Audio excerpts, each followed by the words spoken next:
Oi, pessoal, boa noite.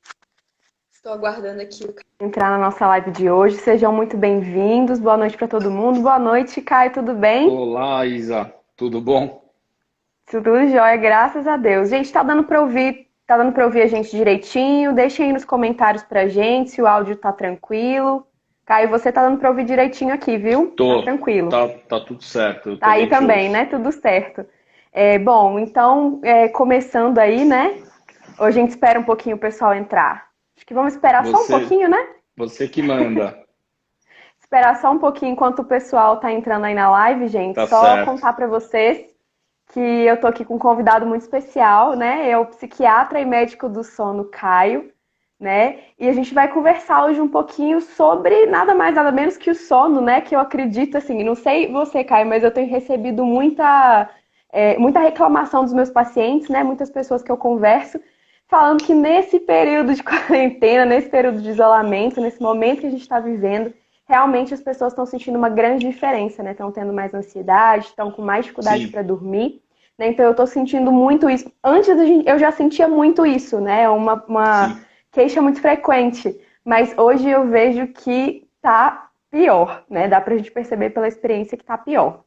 Então, sim, pessoal, com certeza. eu queria então, Caio, que você se apresentasse, né? Você falasse um pouquinho da sua história pra gente. Vou te passar a palavra. Obrigado, Isa. Em primeiro lugar, queria te agradecer o convite. Eu acompanho seu trabalho há um tempo, queria te parabenizar, inclusive. Muito obrigada. Eu admiro muito os profissionais de saúde que compartilham o conhecimento nas redes sociais, porque, na minha opinião, conhecimento represado não tem valor nenhum. Então, parabéns pela sua iniciativa e obrigado pelo convite.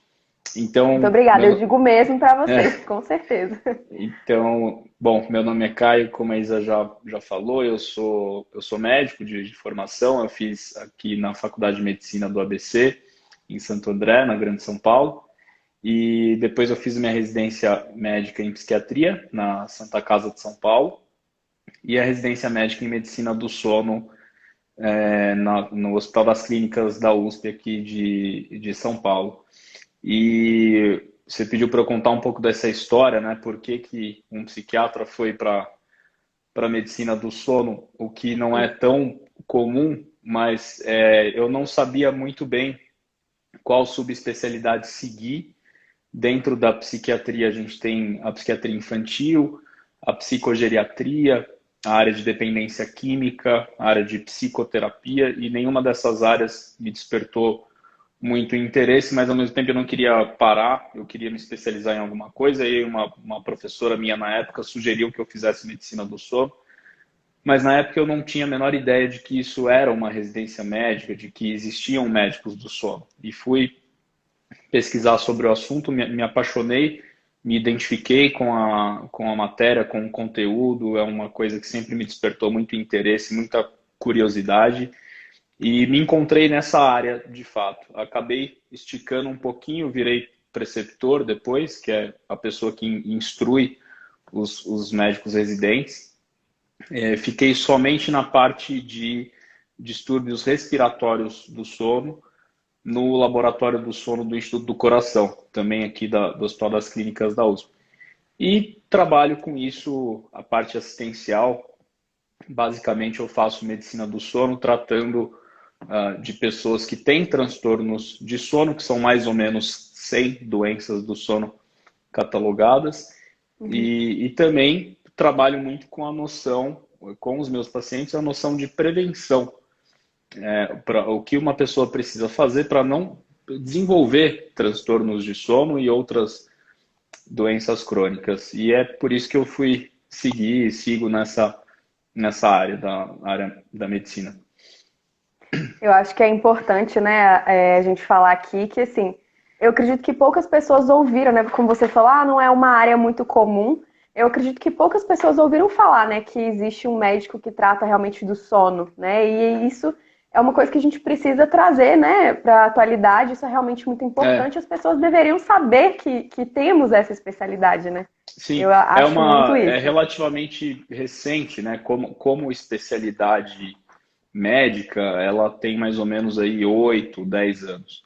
Porque antes disso eram os fellowships, né? Como uma espécie de período que você passa dentro da medicina do sono e aí você se especializa. Mas como residência médica é uma coisa muito recente, né? E é uma formação muito rica porque é multidisciplinar. Então, diariamente eu tinha contato com nutricionistas, com psicólogos, com fisioterapeutas, porque o paciente de medicina do sono ele precisa de equipe multidisciplinar. Eu dependo de muita gente para tratar dos meus Com pacientes e é isso certeza. que é uma das coisas que me fascinou, né? Então é uma área bastante abrangente e tem crescido muito. Muito bem, muito obrigada, Caio. E eu queria começar, então, a gente começar um pouquinho a falar sobre essa questão do sono, né? Gente, o Caio tem um e-book muito bacana, né, que eu li recentemente. Né? Na verdade, já tinha lido há um tempo atrás e eu li recentemente de novo. É muito bacana mesmo, Que bom. principalmente para quem é profissional da saúde, né? É um livro um e-book que me abriu muitos olhos. E tem uma frase nesse e-book que eu quero que você comente, a gente comente um pouquinho aqui com o pessoal, que me chama muita atenção. É uma frase muito forte que diz o seguinte: quem se acostuma a dormir mal, além de viver pior, morre mais cedo, né? Essa frase super forte, né, que chama muita Sim. atenção. Vamos lá, Caio, vamos conversar um pouquinho sobre isso. Eu acho que em primeiro lugar é importante a gente mostrar aqui para as pessoas que o sono ele é um comportamento humano como qualquer outro comportamento primitivo, vamos dizer assim, né? Então, a gente sentir fome, se alimentar é um comportamento humano, se reproduzir é um comportamento humano, buscar alimento é um comportamento humano, fugir de situações desagradáveis para se defender é um comportamento humano e o sono também é um comportamento humano. Mas tem uma diferença. Nós não sabemos conscientemente o que acontece durante o sono, porque nós estamos justamente inconscientes.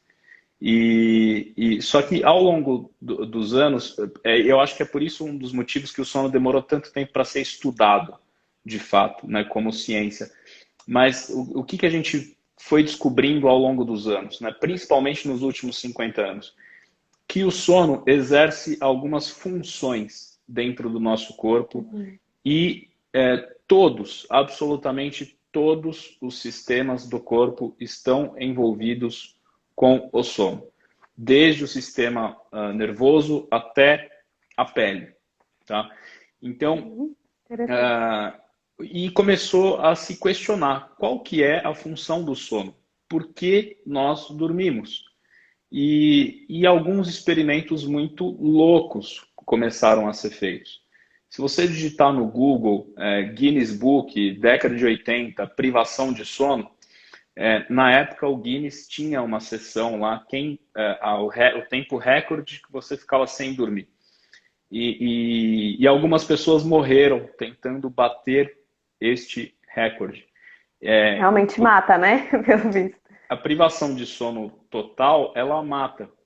E existiu um estudo muito famoso, foi até publicado, sobre privação de sono em ratinhos, para verificar de fato do que os ratinhos morriam, né? O que a privação de sono total causava nos ratinhos. E os pesquisadores descobriram que várias coisas podem acontecer quando você se priva totalmente de sono.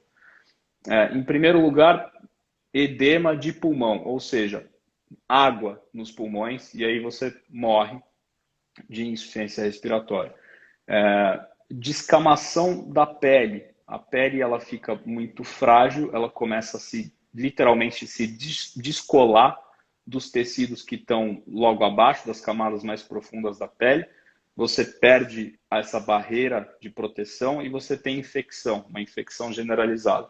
Outros tipos de infecção também podem acontecer. Sintomas psiquiátricos, sintomas psicóticos, que nos ratinhos, isso não foi logicamente muito descrito, porque os ratinhos não falam que estão delirando, mas eles apresentaram uma agitação, tanto motora, quanto, né, muito importante, e isso se verificou em humanos também, que tentaram quebrar esse recorde ridículo, e então as pessoas ficavam agitadas, ficavam com delírios, com alucinações. Então, eles falaram, bom, então o sono deve exercer alguma função em praticamente todo o corpo, né? E a gente sabe que o sono é importante para a manutenção correta dos nossos sistemas de defesa, da nossa imunidade. O sono é fundamental para a saúde dos vasos sanguíneos, principalmente artérias de coração, né, que se você tem um sono fragmentado, independente do transtorno de sono que está ocorrendo, se você tem um sono fragmentado, essas artérias ao longo do tempo, elas vão ficando desgastadas. E aí a pessoa tem mais chance de infarto, tem mais chance de derrame, por exemplo. O sono ele também é importante para a manutenção do funcionamento correto de todo o metabolismo. E isso, falando desde glicose até a função lipídica, o funcionamento correto do fígado, o funcionamento correto da tireoide. Tanto é que quem se priva muito de sono, existem distúrbios da glicemia, né? Isso pode até causar um diabetes do tipo 2 ou até aumentar a tolerância à glicose. Então, por este conjunto de fatores, né, que a privação de sono ou a fragmentação do sono favorece o aparecimento de doenças crônicas. E o que de fato mata a população? Doença crônica. Câncer, eventos cardiovasculares, né, então infarto ou derrame, então infecção. Né? Então é isso que mata a população. E isso não é só no Brasil, é no mundo inteiro. Né? Então a população hoje morre de câncer, infecção e doenças do coração. E se você tem um sono fragmentado, tudo isso pode acontecer de forma mais rápida. E a gente vê a importância, então, de dar mais atenção, né, para essa questão, que a gente vê que as pessoas às vezes deixam passar muito, né? O sono, eu durmo pouco mesmo, tá tudo bem, né? Eu vejo muitas queixas de sonolência durante o dia, né? E aí, geralmente as pessoas não dão muita atenção para isso, né? Não é assim mesmo. Tá? Não é normal, né? A gente precisa ter essa consciência de que isso não é normal. Para você ter uma ideia, Isa, o sono é deixado tão de segundo plano que o tempo médio para você diagnosticar uma doença do sono gira em torno de 10 a 15 anos, dependendo da doença do sono que você pegar. Então Dá tempo de fazer um estrago muito grande, 15 anos, né? Isso, é esse o problema, porque quando o paciente chega no especialista, ele já está muito comprometido, né? E existe um outro problema que é o acesso, lógico. Não existem tantos médicos do sono assim no Brasil para atender essa demanda. É por isso que é importante todos os profissionais de saúde saberem o básico de medicina do sono para, pelo menos, triar o que está emergente ali. Com certeza. E Caio, eu tô dando assim, nesse contexto atual, né? Mudei um pouquinho recentemente a carinha do meu Instagram, né? Quis focar um pouco mais em saúde mental, tô no início aí dessa caminhada, né? E eu queria que você falasse um pouquinho pra gente sobre essa questão, né, de depressão, sintomas depressivos, a própria ansiedade também, né, que pode ser um quadro mais grave. Como que você relaciona isso com o sono, né? Que a gente sabe que tá bem relacionado uma coisa com a outra, né? Pois é. Nós sabemos há muitos anos que existe uma interface entre saúde mental e sono. Mas tem um problema. Essa interface, ela nunca recebeu a atenção que de fato merece. A chave ela está começando a virar agora. Por que eu estou falando isso? Por uma deficiência de formação. Então, os psiquiatras saem da residência médica sem saber medicina do sono. Isso é fato. E eu estou falando isso com muita propriedade porque eu sou psiquiatra. E nenhuma residência de psiquiatria foge dessa deficiência de formação. Isso é grave, isso precisa mudar. Eu vou puxar também a bola agora para os psicólogos. Os psicólogos também saem da faculdade sem saber medicina do sono. ou sem saber o que deveriam saber sobre medicina do sono, e isso eles mesmos falam, que é uma deficiência de formação. Então, é aquela coisa, a gente sabe que o paciente com depressão, por exemplo, sofre de alguma queixa de sono, mas a preocupação para por aí, porque nós não sabemos resolver, nós não sabemos abordar a queixa, porque nós temos deficiência de formação, né? Para você ter uma ideia, Isa, se você pegar qualquer classificação de doenças psiquiátricas, seja a classificação internacional, a CID, né? Seja o DSM, que é o Manual Diagnóstico de Doença Mental dos Estados Unidos, da Academia Americana, né, de Psiquiatria, todas as doenças catalogadas ali têm algum sintoma de sono nos critérios diagnósticos, tá? E inclusive existe uma parte, né, da classificação de doenças mentais, né, do DSM, existe uma parte só de sono. Então isso acabou se incorporando dentro do DSM. Então a interface ela é gigantesca. Só que a gente não sabe o que veio primeiro. Se foi o ovo ou se É uma foi a boa galinha. pergunta. Será que um paciente será que depressão pode ser causada por insônia? Nós não sabemos. Será que a apneia do sono não tratada pode causar depressão? Nós também não sabemos. Nós sabemos, por exemplo, que 50% de pacientes com apneia, que é um distúrbio respiratório do sono, que é quando a pessoa para de respirar à noite e o sono fica fragmentado porque o cérebro fica acordando a pessoa toda hora para ela voltar a respirar, a gente sabe que 50% dos pacientes deprimidos têm apneia. Então, surgiu uma dúvida aí nos últimos 10 anos, o pessoal falou, opa, mas será que uma coisa pode causar outra? Nós não sabemos. Nós não sabemos.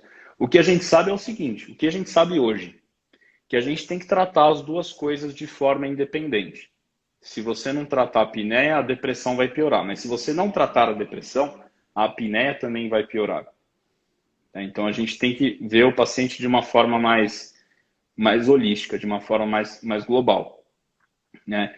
E alguns conceitos eles precisam ser derrubados, porque os transtornos de sono, como a gente não sabe o que causa o quê, a gente precisa olhar os transtornos de sono como doenças separadas, mas lógico, sem deixar de levar em conta aí a importância das doenças mentais. Então você tem que tratar as duas coisas. Eu tenho vários pacientes em consultório que eu trato de depressão e trato de transtornos de sono. Sim. Porque se você começar a deixar o sono aqui um pouco para o lado e só ficar medicalizando, medica aqui, medica ali, fica uma bola de neve. Fica uma bola de neve. Porque nem toda queixa de sono é insônia. Como eu falei no início, tem mais de 100 doenças de sono catalogadas. Então, essa interface com a saúde mental é enorme, mas falta pesquisa. Eu vou te dar um exemplo aqui do transtorno bipolar. É uma área que está crescendo em pesquisa com essa interface com o sono. Alguns pesquisadores estão até defendendo que o transtorno bipolar ele faz parte de algum transtorno de sono do ritmo biológico. Então, olha só que coisa maluca, né? Porque a gente sabe que o transtorno bipolar, quem tem transtorno bipolar, oscila entre fases de euforia e fases de depressão e fases de normalidade.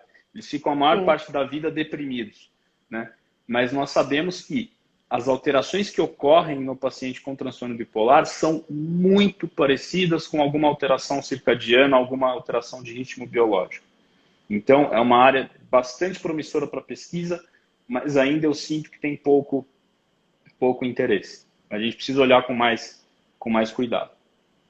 Eu fico muito feliz de saber que nesses últimos anos, né, essa área de saúde mental, a gente tem dado um pouco mais de atenção para essa questão mais de prevenção, né? A gente tem olhado para a alimentação, a gente tem olhado para o sono, né, como você relatou, ainda está engatinhando, né? Ainda são coisas que precisam ser muito mais estudadas, mas a gente sabe que faz uma diferença, a gente sabe que tem alguma coisa ali, né? Então Sim, eu acho muito legal isso, acho muito legal que a gente hoje está percebendo, né, o tanto que o nosso comportamento, não só em relação não é só remédio, não é só remédio, né, vamos dizer assim, não é só medicamento, o comportamento também, a parte de alimentação, tudo isso influencia muito, né, o sono, tudo isso influencia muito e a gente consegue até acompanhar, né, tratar algumas doenças, né, um tratamento mais acompanhado, né, junto aí com o tratamento medicamentoso, mas a com gente consegue certeza, melhorar muito a qualidade de vida dessas pessoas, né? E é com igual você certeza. falou, até que ponto, igual você falou, né? Até que ponto que veio primeiro já foi esses hábitos de vida já, né? Vamos dizer assim, errados, né? Não adequados. Até que ponto que veio primeiro foi isso, né? Então a gente ainda precisa estudar muito ainda, precisa de Com muitos certeza, estudos ainda, né? com E que certeza, bom, né? Que a gente tem aí, a gente sabe que tem aí pela frente muitas coisas a serem descobertas, né? Acho que essa é a parte boa. com E Caio, certeza. só para assim, né, uma dúvida que algumas pessoas que me seguem têm é essa questão do público feminino geralmente ser mais afetado por esse tipo de doença, né? Como é Certo. que é isso? A mulher é de fato mais afetada pelos transtornos de sono, pelo menos pelos principais, né? Vamos falar da insônia. Tem quatro fatores que contribuem para o surgimento de uma insônia. Tem uma questão genética. Nós sabemos que tem famílias inteiras de insônias, né? Se você tem um pai com insônia, uma mãe com insônia, existe pelo menos uma chance teórica de você ter insônia também. Existem alguns genes que estão implicados na insônia, mas não é só isso. Tem uma questão, o que desencadeia, o que pode dar o gatilho para o paciente começar a ter uma dificuldade para dormir? Algum trauma. E esse trauma pode ser desde uma coisa mais grave, grave mesmo, um trauma pesado, um acidente, um abuso, uma situação financeira muito complicada que aparece de forma muito aguda, e tudo isso pode ser gatilho, né? Mas não necessariamente a insônia começa a se cronificar. Ela só se cronifica quando outros dois pilares de sintomas começam a surgir, que são os fatores cognitivos que estão relacionados à insônia, ou seja, o paciente ele começa a se preocupar com o próprio ato de dormir. Ele já antecipa na cabeça dele que ele não vai conseguir dormir de jeito nenhum. E aí ele começa a ter uma resistência para ir para a cama, uma resistência para ir dormir e um medo de ir dormir. Tá? E tem uma outra coisa que são os fatores que esse sim é o que a gente tem que agir muito, né? Que são os maus hábitos de sono. Que isso, acho que a gente pode conversar um pouquinho mais depois. Sim, com O certeza. exemplo mais clássico, né? O uso excessivo de celular próximo do horário de dormir, né? Ou o uso excessivo de álcool para dormir. Então, são coisas clássicas aí que podem piorar o sono do paciente. E quando a gente fala de mulher, né, insônia na mulher, a mulher ela tem fatores que são muito perigosos. Ela tem um fator de risco muito perigoso para a insônia, principalmente na fase de gestação e de puerpério. Então, ela tem que dividir trabalho com tarefa doméstica, com cuidado do filho, e a maioria das mulheres do Brasil não tem uma rede de apoio, então tem que fazer tudo sozinha, e o sono fica extremamente bagunçado, né? Então, isso é um fator de risco importante. E a mulher, ela tem mudanças hormonais muito mais expressivas do que o homem ao longo da vida delas, né? Então, ela passa por várias fases. Eu acho que a mais clássica aqui, TPM, né? O sono de algumas mulheres fica extremamente alterado durante a TPM, né? Muitas ficam sonolentas excessivamente, outras ficam com insônia, outras têm alterações de humor que podem levar a alguma alteração de sono. Quando chega na gestação e no puerpério, você tem outros tipos de alteração de sono. Aí, quando ela acha que ela vai ficar sossegada com o sono dela para o resto da vida dela, chega a menopausa. E aí o sono começa a alterar tudo de novo. Né? Existe toda uma redistribuição de líquido e de gordura no corpo. Essa mulher ela começa a ter mais chance de apneia. A chance de apneia começa a se igualar à chance do homem. Né? E aí a coisa complica. Então, mulher é sim uma população de risco para transtorno de sono por esses fatores, basicamente, que eu te falei. Em geral, os sintomas são um pouco diferentes. Às vezes chega no consultório somente com alteração de humor. E se você não cavucar, se você não fizer uma boa história clínica, você não vai identificar essas alterações de sono. Né? Então precisa sim investigar com mais cuidado o sono da mulher. Eu costumo falar que conhecimento é poder, né? Então é importante realmente a gente divulgar esse tipo de informação. Mulheres que me seguem, falem para suas amigas, contem para a mãe, para a família, para todo mundo, né? Porque a gente realmente precisa se cuidar dobrado aí, né? A gente Sim, precisa com tomar muito certeza. Com cuidado. certeza. E quanto mais a pessoa tiver consciência disso, né? Eu acho que ela consegue até ajudar nessa questão de um diagnóstico mais rápido, né? Que é a dificuldade, né, que você relatou que encontra, que realmente, né, as pessoas não conhecem, não sabem, né, elas vão com outras queixas, enfim, isso é um grande problema, Sim, né. sim. E aí, né, então, pessoal aí que me segue, que está na nossa live, que está com problema para dormir, principalmente nessa pandemia, né, nessa situação de isolamento, ou que sempre teve, né, problemas, seja insônia, né, ou sono fragmentado, que o Caio comentou. Caio, conta pra gente o que a gente pode fazer, né, de questão comportamental mesmo, as coisas simples do dia a dia que a gente pode fazer para prevenir ou para melhorar essa questão. Eu acho que a primeira coisa, Isa, que a gente tem que colocar na cabeça é que se algo está incomodando, procure ajuda. Fale para o profissional de saúde que está cuidando de você. Não precisa ser médico. Qualquer profissional de saúde que cuida dessa pessoa precisa saber o que está acontecendo com o sono do paciente. Então, a primeira coisa é não colocar o sono em segundo lugar. Na hora que você for para a Nutri, para a Fono, para o psicólogo, se tem algo incomodando no sono, fale. Fale, porque pelo menos essa pessoa vai saber que o sono não está legal. Então, não fique sozinho. Porque se você não fala e se você carrega uma queixa de sono por muito tempo, a tendência é você fazer automedicação. Que é um grande problema. Que é um problema e isso só vai dar o Ainda gatilho. mais de melatonina. Ô, gente, como Exato. tem pessoas que fazem, que dá vontade de dar um É. tapa. Mas às vezes as pessoas realmente É. não têm essa informação, acham que tá tudo bem, mas não tá tudo bem, gente. Isso é muito Sim, sério. porque a melatonina ela acabou, por diversos motivos, carregando uma imagem de que ela é natural. Então, as pessoas colocaram. É como se fosse um senso comum. E o que acontece? A melatonina ela é um hormônio. Então, se você faz automedicação com melatonina, sem acompanhamento especializado, você está fazendo uma terapia hormonal. E qualquer terapia hormonal sem acompanhamento tem as suas consequências. Então, a Mesmo com melatonina. acompanhamento, costuma ter, né, as consequências. Imagina a pessoa não Exato. sabendo dessas consequências. A melatonina, ela tem duas indicações dentro da medicina do sono. Nenhuma delas é insônia.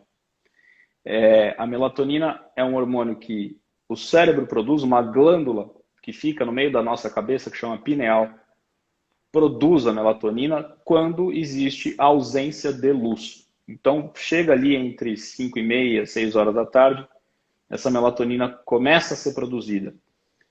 Quando chega lá 2, 3 horas da manhã, ela faz um pico e depois ela começa a cair de novo. E ela é uma das várias coisas que ajudam a regular o nosso ritmo biológico. Então, já que você perguntou como é que a gente pode Uhum. melhorar a nossa qualidade de sono, uma coisa super recomendada é não arrebentar com a sua produção de melatonina. E como é que a gente faz isso? Preferencialmente se expor à luz natural de manhã. Então, tomar sol de manhã por 10, 15, 20 minutos no máximo já é o suficiente, já é uma importante pista para o nosso relógio biológico ficar sincronizado. E quando vai chegando o período noturno, a gente tem que diminuir a exposição à luz artificial. Então, de 2 a 3 horas antes do horário que você deseja iniciar o seu sono, se desconectar de celular e de computador. A televisão é um pouco relativo, porque tem gente que só dorme com TV ligada. Aí cada um vai ter que achar o seu, o seu comportamento mais específico, né? Mas depende muito do que você assiste na televisão. Se for uma coisa que te prende muito a atenção, que te deixa muito agitado, talvez você tenha mais dificuldade para iniciar o sono. Uma outra coisa importante para a regularização desse ritmo biológico e do próprio sono, você fixar o horário que tem para acordar. Então, independente da quantidade de horas que você conseguiu dormir, o ideal é sempre acordar no mesmo horário. Porque vamos supor que numa noite mais difícil você não conseguiu dormir, você dormiu 4 horas, enfim. Não faça compensações. Não compense essas horas perdidas de sono. Sempre acorde no mesmo horário, porque no dia seguinte você vai estar mais cansado e vai ser muito mais fácil você pegar no sono na noite seguinte. Então, Aí algo que eu não sabia. Eu sempre pensei que era melhor você dormir, né, o horário interessante. Eu realmente tô essa surpresa com isso. é a principal orientação de higiene do sono e controle de estímulo, é fixar o horário que você acorda. Tá? Ah, Interessante. Caio, como que eu sei qual é o melhor horário, ou qual é a minha necessidade de sono? Porque cada um tem a sua.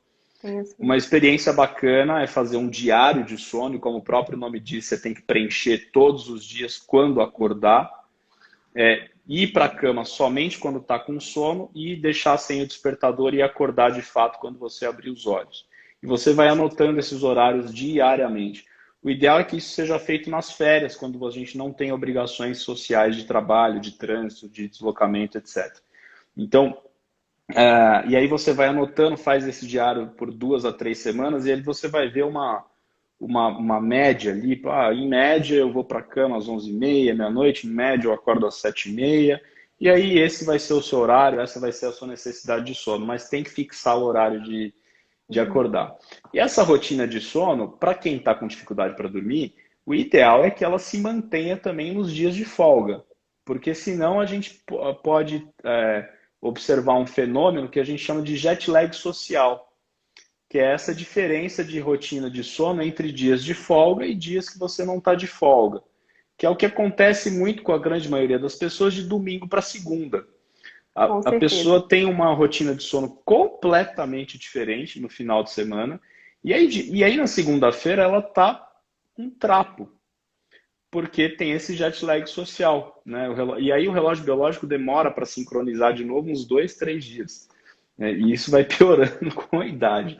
Então, essa rotina de sono é muito importante. A atividade física é super importante. E Com eu não estou certeza. pedindo aqui para ninguém virar atleta. Eu estou falando que a prática regular de atividade física ajuda a manter as corretas proporções que a gente tem de sono profundo, tá? Que é o nosso sono mais reparador, que é um estágio ali do sono não REM, que a gente chama de estágio 3. A atividade física está diretamente relacionada com a manutenção desse estágio 3. Você vai acordar mais disposto, mais ativo, vai passar o dia com menos sintomas, né, de uma noite mal dormida, né? E E, uma dúvida em relação a essa questão de acordar, que assim, eu passo muito por isso, é uma dúvida até pessoal. Você recomenda, que acontece muito o seguinte, às vezes eu acordo, né, no outro dia, fim de semana, né, o dia que você pode acordar mais sim, tarde, acordo, olho, oh, tá cedo, deixa eu dormir mais um pouquinho. Naquele momento que eu acordei, eu tava até bem, mas aí eu volto a dormir e aí durmo mais um tempinho, porque é fim de semana, e aí eu acordo um caco. E Sim, aí, o que você recomenda quando a gente está fazendo esse diário de sono, então que, assim, no momento que a gente abrir o olho de manhã, então é pular da cama, como é que é? exatamente. O ideal é sair da cama e já iniciar o seu dia. Se você voltar a dormir, provavelmente você vai acordar mais grogue, porque você vai acordar de fases mais profundas do sono, né? Você vai iniciar o ciclo de Sim. sono inteiro de novo, né? E as primeiras fases de sono, principalmente essa fase 3 do sono não REM, é a fase mais profunda e é a fase que demora mais a gente acordar. É muito difícil despertar uma pessoa de uma fase 3 de sono não REM, tá? Então, o ideal é quando você abrir o olho, já sentir que está alerta, saia da cama. Todas essas recomendações que eu estou falando, isso aqui não é de fato um exército, né? Não é, você não precisa seguir tudo à risca. Eu tô falando que quem está com dificuldade para dormir, idealmente tem que seguir isso por um tempo para Uhum. regularizar de novo o sono, né? Mas lógico, final de semana você quer dormir mais tarde, quer acordar mais tarde, se você não tem nenhuma dificuldade para dormir, tudo bem, não tem problema, nós somos seres humanos, a gente tem que Sim, com certeza. aproveitar a vida também. Mas, mas o ideal é que acordou, saiu. Senão você não está mandando a mensagem correta para esse relógio biológico ficar sincronizado. E um outro importantíssimo sincronizador é a alimentação. E isso você sabe muito melhor do que eu. Com certeza. Manter um horário regular, Alimentação. manter um horário regular de refeição ao longo do dia é um importante sincronizador do relógio biológico, né, que fica aqui no meio do hipotálamo. Então, a alimentação manda diversos sinais o dia inteiro para esse relógio biológico, passando essa mensagem aí de regularidade, né? Evitar a alimentação calórica à noite. Isso vai dificultar o início do sono, né? Manter a correta ingestão hídrica ao longo do dia e não tomar 2 litros de água antes de dormir, porque Antes de senão dormir. você vai acordar toda hora para ir ao banheiro, né? Evitar consumo excessivo de cafeína, e cada um tem uma sensibilidade individual à cafeína. Não existe uma recomendação fechada, né? Cada um tem essa sensibilidade à cafeína, isso é muito individual. E muita gente coloca muita fé no chá. Não tem problema, Ai, meu Deus. é, não tem problema nenhum você tomar chá. Tem algumas substâncias que de fato Sim. trazem relaxamento, né? O mulungu, a valeriana, A Melícia também, interessante. exato, esses chás eles trazem relaxamento, mas se você consumir em excesso, você também vai acordar toda hora para urinar. Então, muito cuidado, né? E lembrar também que chá é sempre com orientação do nutricionista, gente, porque existem Hum, alguns chás, por exemplo, que as gestantes não podem tomar. Então não é assim, ah, bora tomar 5 litros de chá. Tem uma quantidade, né? Tem a prescrição correta. Então sempre converse com o seu nutricionista. Não saia tomando chá por aí. Importante. exato. E a gente tem que colocar o chá fora da conta da hidratação, né? Sim, Isso é uma coisa. Você tem que. A água é uma coisa, o chá é outra, outra coisa. Então a gente tem que tomar esse cuidado. E, e à noite, Isa, o ideal é que a gente faça atividades que não são muito estimulantes. A sim. gente tem que Dá uma acordada na preparar, atividade física pesada. a gente tem que fazer aquele pano de fundo para que o cérebro de fato entre no estado de sono. O cérebro ele precisa produzir o sono. E para que isso aconteça, a gente tem que montar esse cenário que eu falei para você. Com certeza. Essa questão da alimentação, né? Inclusive a qualidade da alimentação interfere muito, né, na qualidade do sono. Eu um dia, gente, posso fazer uma live só sobre isso, né? Que é um papo também bem, bem robusto, muita coisa para conversar. Então vocês me falem se vocês quiserem uma live sobre isso, hein, galera? Ô, Caio, então assim, para a gente finalizar, né, a nossa live de hoje, né, uma coisa que eu acho muito importante, e devo dizer que o seu e-book me deu essa visão, né, o e-book para os profissionais que você descreveu. Eu tenho alguns nutricionistas que são minhas amigas, alguns psicólogos, nutricionistas que me seguem, né? Então eu queria que você deixasse um recado aí para eles. Por que que é importante a gente se preocupar com isso? Né? Por que que é importante a gente começar a observar o sono do nosso paciente? Eu vejo dois lados. Primeiro, eu vou falar o lado do profissional. Quando eu era somente psiquiatra, eu não perguntava do sono para os meus pacientes. Ou, se eu perguntava da maneira incorreta. Eu não investigava direito, né? E isso não foi culpa de ninguém que me ensinou e não foi culpa dos meus colegas. Isso é uma questão cultural, crônica, é uma deficiência de formação, né? Não é culpa de ninguém isso aí, é uma questão cultural. Então, Eu acredito que eu tenho o mesmo problema na minha profissão também, né? A gente, quando pergunta de sono, eu tenho quase certeza que a gente não pergunta da forma certa. não Mesmo que a gente pergunta, se preocupe um pouco, não não pergunta. E pergunta. eu só fui perceber isso depois que eu comecei a estudar sono. Então, o lado do profissional é o quê? Quando você começa a perguntar sobre o sono do paciente com o correto interesse, da forma correta, o paciente começa a olhar você com outros olhos. Você aumenta a tua conexão com o paciente, você melhora a relação profissional de saúde paciente. Por quê? Porque você vai ser uma das primeiras pessoas que perguntou sobre o sono para ele e isso vai chamar a atenção. Então, aquele paciente vai olhar você com outros olhos. Então, isso aumenta a relação profissional de saúde médico-paciente. E do lado do paciente, quando você começa a investigar melhor as queixas de sono, você diminui o tempo que essa pessoa fica sem diagnóstico. Você diminui o estrago que a doença pode fazer nessa pessoa. Ah, Caio, mas eu, como nutricionista, eu não posso efetivamente tratar todas as doenças do sono. Sim, correto. Eu também, eu como médico do sono, eu não posso tratar todas as doenças do sono, tá? Porque existem, por exemplo, questões cirúrgicas que eu não posso tratar.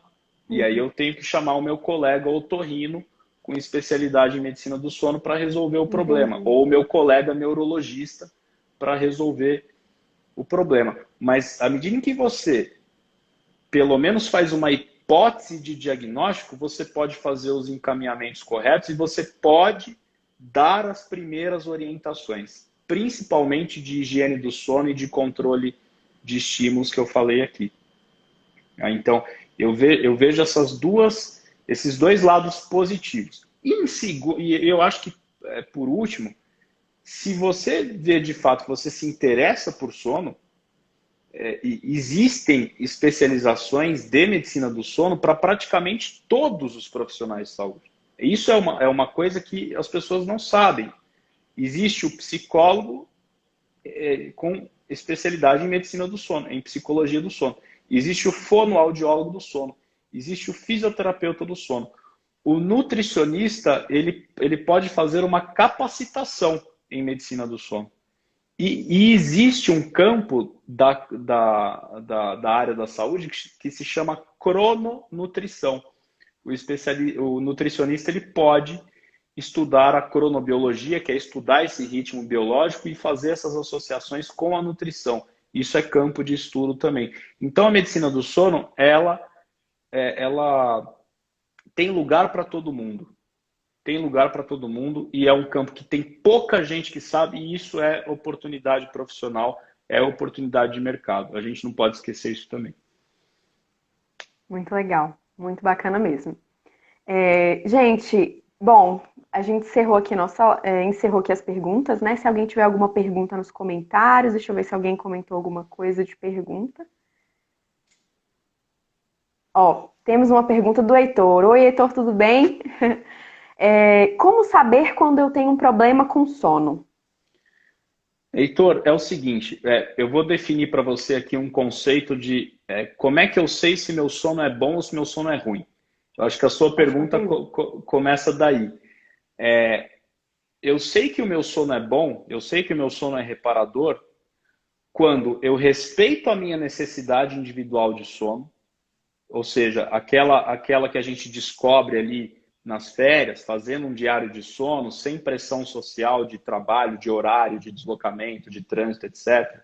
Então a gente respeita aquela necessidade individual de sono, a gente respeita o nosso cronotipo. O que que é isso? Ah, eu sou mais noturno, eu sou mais diurno, eu durmo mais tarde, eu acordo mais tarde. Então a gente tem que respeitar isso também, que é o nosso ritmo biológico, que é individual.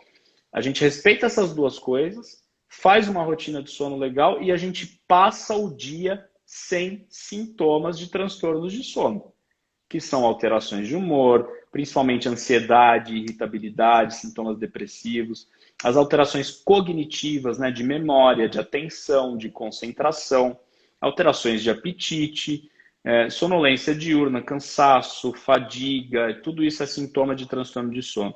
Então, se você passa o dia bem, né, não tem comportamentos anormais durante o sono, né, não tem aquele sono fragmentado, agitado, você bate, você pula, você fala, acorda toda hora, range os dentes, ronca, tem uma apneia presenciada, o parceiro ou parceira de cama fala, nossa, parou de respirar à noite. Então, se nada disso acontece, o seu sono tá legal. Agora, se você começa a ter algum desses problemas que eu falei, e isso se mantém ao longo dos dias, você tem algum problema de sono e vale